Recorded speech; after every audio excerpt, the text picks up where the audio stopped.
एक तरफ पश्चिम बंगाल से बांग्लादेशी बोरिया बिस्तरा समेटकर खुद भाग रहे हैं, तो वहीं दूसरी तरफ बीएसएफ ने बॉर्डर पर फेंसिंग का काम तेज कर दिया है।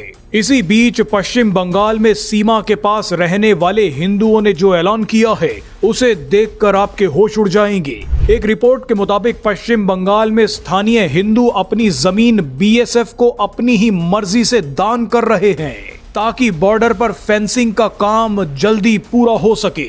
सोचिए, एक तरफ भारत के कुछ लोग ईरान के लिए चंदा जमा कर रहे थे, तो वहीं कुछ लोग अपने देश भारत को सुरक्षित रखने के लिए अपनी जमीनें दान कर रहे हैं। बंगाल में सीमा के पास रहने वाले हिंदू लोग बांग्लादेशी तस्करों, अवैध घुसपैठियों से तंग आ चुके हैं। वो चाहते हैं कि बॉर्डर पर फेंसिंग का काम किसी भी कीमत पर जल्दी पूरा हो।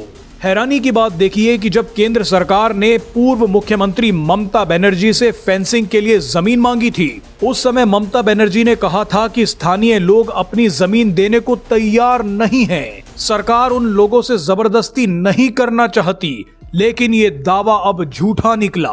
बॉर्डर के पास रहने वाले स्थानीय हिंदू अपनी जमीन खुद देने के लिए तैयार हो गए हैं। इसीलिए ममता बनर्जी अपना गुस्सा शायद हिंदू धर्म पर उतार रही हैं। मुस्लिमों के बीच जाकर बोल रही हैं कि सनातन धर्म गंदा है।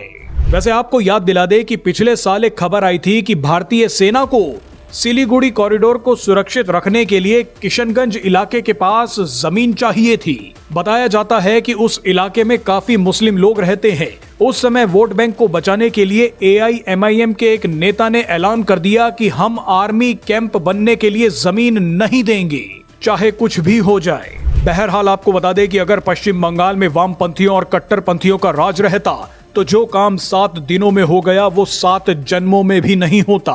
इसीलिए केंद्रीय गृह मंत्री अमित शाह ने बताया कि महज 7 दिनों में 600 हेक्टेयर से ज्यादा जमीन बीएसएफ को सौंप दी गई है।